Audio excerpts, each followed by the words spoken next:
முட்டையின் பயன்பாடு நம் கையில்.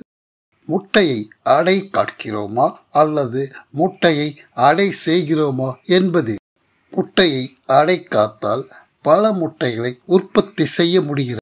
அதன் மூலம் ஒரு பண்ணையை உருவாக்கி வளர்ச்சி அடைய முடிகிறது. ஆனால் முட்டையை அடையாக ஊற்றினால் உணவாக மட்டுமே மாற்ற இயலும்.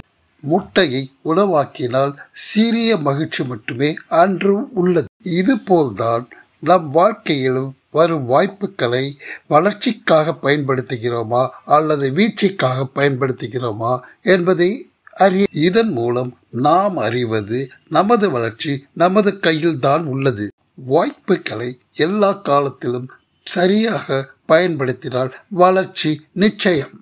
வாய்ப்பை சிறப்பாக பயன்படுத்தவும். Like and subscribe. ஜூபோ காரின் வேல் முருகன்.